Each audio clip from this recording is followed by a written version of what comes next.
Gabing-gabi na kasi yun eh. Nice. Nalobat ako kaagad. Pag akyat si Sila Browena, nalobat ako kaagad. Pero naghintay-hintay ko na lang. Ilang naisip ko, parang hindi nagkakarga yung phone ko. Nagpaalam na ako, nag-picture-picture muna kami. Siya na lang nagbantay sa'yo. Kapag usap na rin kami ng mahaba, gagawin na rin siya. Pagising ko ng alas 2, dudubat. Tapos. Hindi na-drain ang cellphone mo. Wag mo laging gagawing i-drain. Masisira yung battery mo. Sus, mahirap pagka nasira ang battery. Tingnan mo, di ba? Nakauwi ka na, hindi ka pa rin lowbat. Kauwi ka na dyan, ibig sabihin matagal. Ako din. May 60% pa ako eh. Nung alas 7.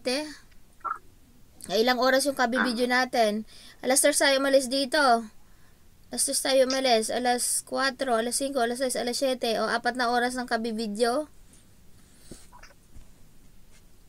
Hanggang papunta, hanggang pagbalik. Di ba, video pa rin? Dapat hanggang alauna tayo dun eh. Alauna lang. Hanggang alas 5 lang naman yung mall. Kaya nga, alauna alauna tayo umalis. Inalawbat ako eh. Oo. Nag-live. Makakarami tayo. Nag-live pa. Nag-live pa tayo sa TikTok. Nag-live pa sa Facebook. Kaya may program eh. May program. Ano papanood tayo? Mapanood sana tayo sa mga program. Lalo sa baba. Sa simbahan. Ganda yun, ano? Yung nandun sa yung mga display nila na ganda.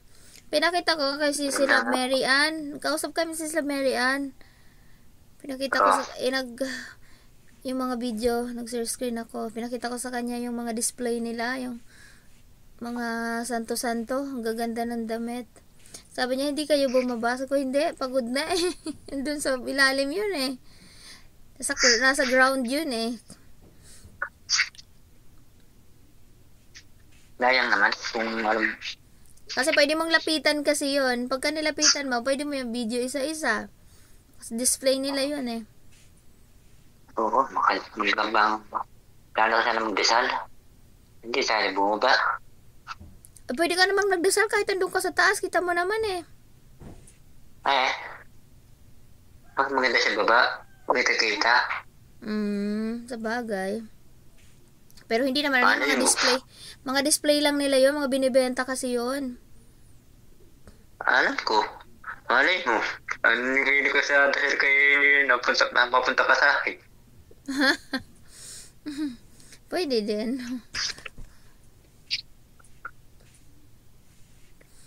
Pwede naman.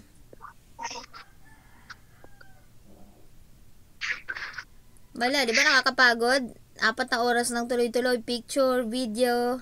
Mahirap din yung ginagawa ng mga artista, no? Tagal natin yung nakaupo doon sa 1 oras. Wala din naman. Wala din. Ginagawa kasi niya sa yung mukha ko. Hawak kamay pa. Ang daming tao. Katatawa na lang yung estudyante. Tawa ng tawa sa estudyante. Babae. Nakakaya naman. Nakakaya pati ako. Bakit ka mahiya? Masasanay ka din. Huwag mo na isipin yung mga basta isipin mo yung... Tawa babae. Ang kasama ng bata. Pati yung mga nandito sa gilid, di ba? Nandito tayo sa harap, ang daming tao mga nakaupo. Pati yung mga nagtitinda dito sa gilid. Hindi mo nakita, natatawa sila? Hindi ko napansin. Napapansin ko na yung dahil sa ipon ba baka makuha. Kaya nga. Pati yung mga tindera dito sa gilid, di ba puro mga tindahan yon? Dito sa gilid, tingin sila ng tingin eh. Hindi ko napansin. Napapansin ko baka makuha ng video. Baka nga iba doon, nagkuha rin ng video sa atin eh. Content creator din. So, tinan mo yung dalawa. Ganda. Baka makakilala mo. Kahit yung padaan, di ba napunta tayo ng CR, mihi muna bago umuwi. Pagdaan natin doon, tinignan ko sila, parang nakatingin din eh. All the time naman, naka-video ako eh. So, sa grabe, tiyaga naman ang kabi-video ilang oras.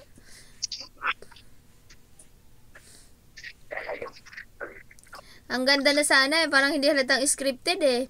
Yung hawak kamay na gano'n. Ang ganda na yung una, di ba? Tingnan mo, ganda ang una. Kaso yung pagdating sa huli, nakaganon ko sa telepono. Post mo yun, post mo. Post mo yun. Ipapost ko kamay na. natin. Kahit isa lang, kahit isa lang.